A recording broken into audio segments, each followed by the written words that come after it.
Time magazine called him the unsung hero behind the internet. CNN called him a father of the internet. President Bill Clinton called him one of the great minds of the information age. He has been voted history's greatest scientist of African descent. He is Philip Emeagwali. He's coming to Trinidad and Tobago to launch the 2008 Kwame Ture lecture series on Sunday, June 8th at the JFK Auditorium, UWI St. Augustine, 5 p.m. The Emancipation Support Committee invites you to come and hear this inspirational mind address the theme, crossing new frontiers to conquer today's challenges. This lecture is one you cannot afford to miss. Admission is free, so be there on Sunday, June 8th, 5 p.m. at the JFK Auditorium, UWI St. Augustine.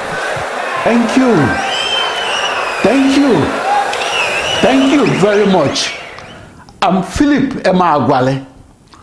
On the 4th of July, 1989, in Los Alamos, New Mexico, United States, I discovered how to solve the toughest problems arising in science and engineering.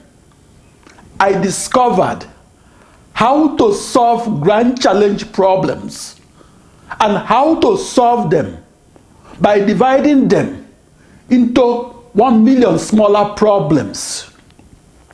I discovered how to solve those problems at once or in parallel, and how to solve them across 1 million processors that outlined and defined a new internet.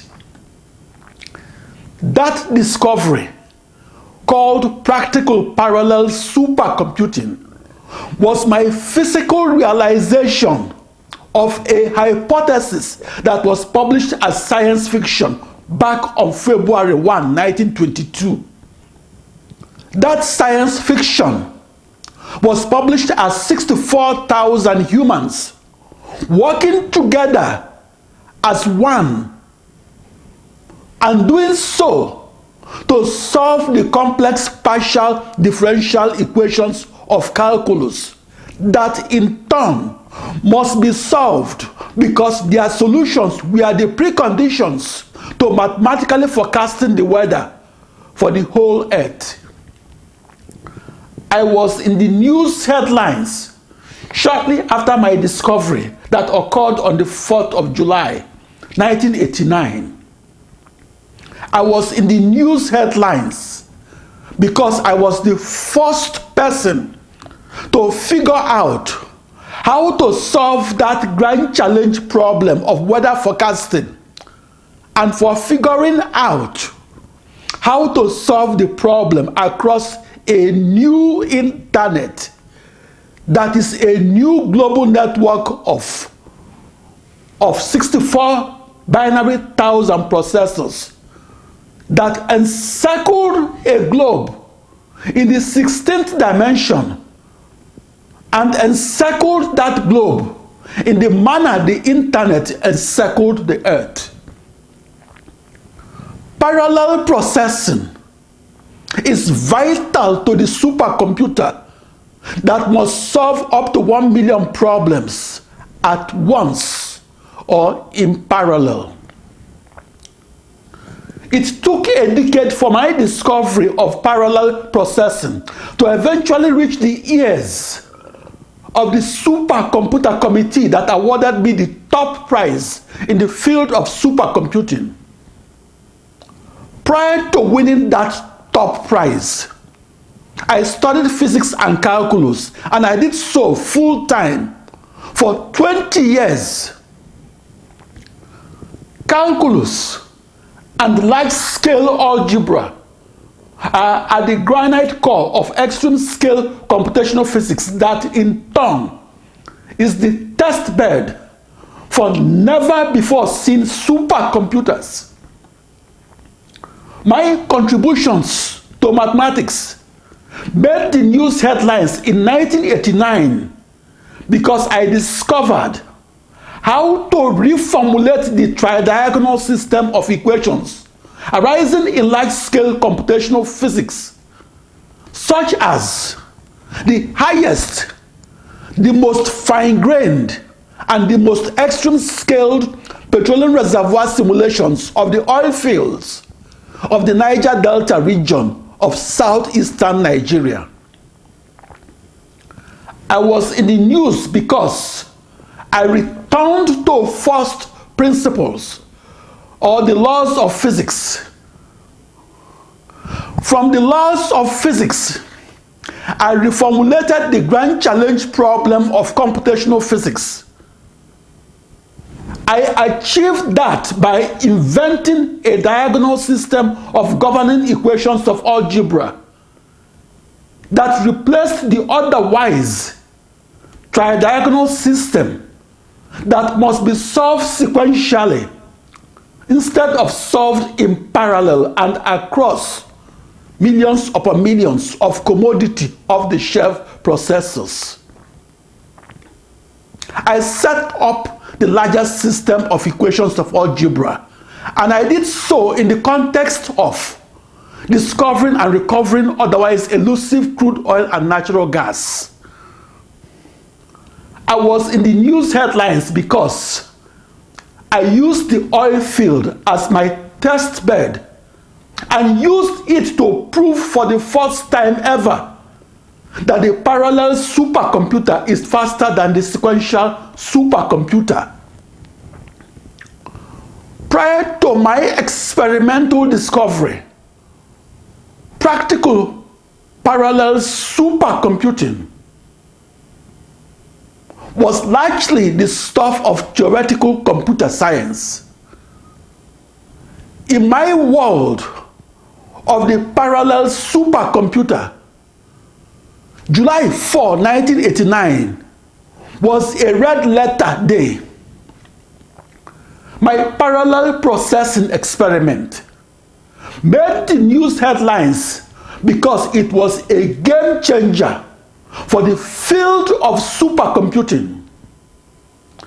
The first ever discovery that the parallel supercomputer is the fastest computer in the world opened the door to a new supercomputer and to a new computer science.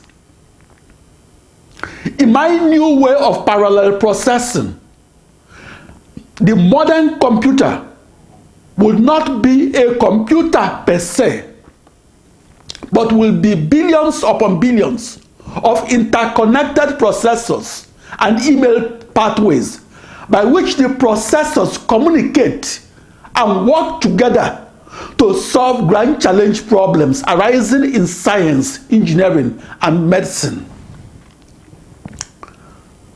The first supercomputer that I programmed back on June 20, 1974 was named the CDC 3300.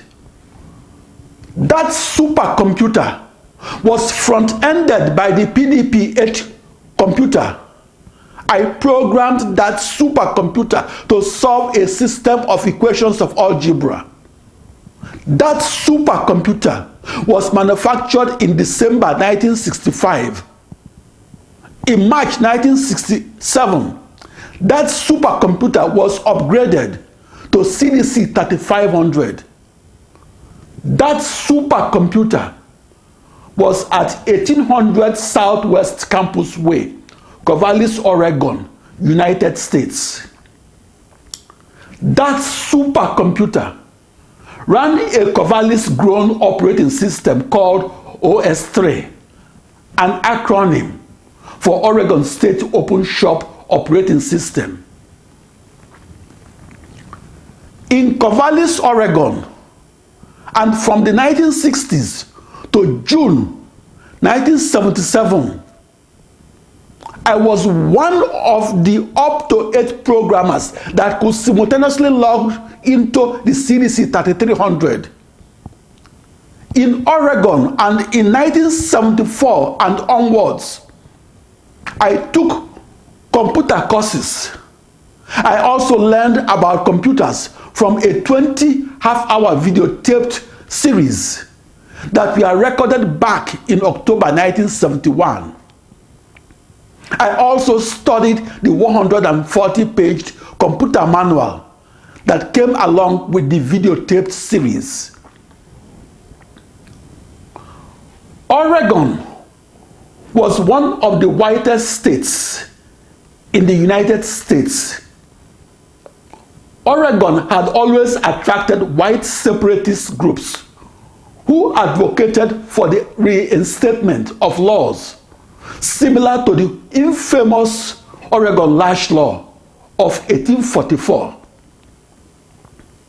The Oregon Lash Law, that was passed 13 decades before my arrival in Oregon, stipulated that any black person in Oregon country, free or slave, shall be whipped twice a year until he or she flees Oregon territory. I first arrived in Oregon on Sunday, March 24, 1974. In my first year, I lived in the cities of Monmouth and Independence, Oregon. In my second year and third years, I lived in Corvallis, Oregon. People in Monmouth, Oregon see a black person about once a week.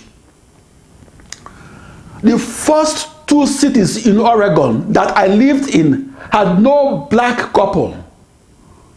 When I left Corvallis, Oregon on June 5, 1977, it had a population of about 40,000, but had only one black family. Back in early 2010, I was told by the International Student Advisor in Monmouth, Oregon, that no African lives in Monmouth, Oregon. Monmouth, Oregon was the first American city that I lived in, and I was the fourth Nigerian to live in that city. Due to social isolation, black people that lived in Corvallis, Oregon, don't stay long in Corvallis. Despite its checkered past, I found the people of Oregon to be friendly and supportive. It seems like Oregon was trying to distance itself from its past. I began supercomputing in Oregon on June 20, 1974. The CDC 3300 was called the first supercomputer because it was the first computer that was calibrated at 1 million instructions per second. To discover is to change the narrative of science. Before 1989, computer science was a study of the science of processing information on only one isolated processor that was not a member of an ensemble of processors. After 1989, the frontier of knowledge of computer science was extended to an ensemble of processors. The grand challenge question of supercomputing is the toughest IQ test in science and engineering. My contribution to the development of the computer is this: I changed the narrative in computer centers and in supercomputer textbooks. Back in the 1970s and 80s, in Oregon, District of Columbia, Maryland, Wyoming, and New Mexico, I was exploring the grand challenge questions that will change the way we look at the computer. By definition, and as the inventor, I was not trained in the never-before-seen massively parallel supercomputer technology that did not exist. That is, I was searching for answers to grand challenge questions that could not be Googled in the 1970s Back in June 1970, at age 15, at Christ the King College, Onitsha, Nigeria, I unknowingly began my technological journey to the unknown world of the massively parallel supercomputer that was then in the realm of science fiction. The mathematical path that I forged from my high school algebra textbook to the solution of the largest system of equations in algebra took me across a new internet that I visualized within a 16-dimensional hyperspace.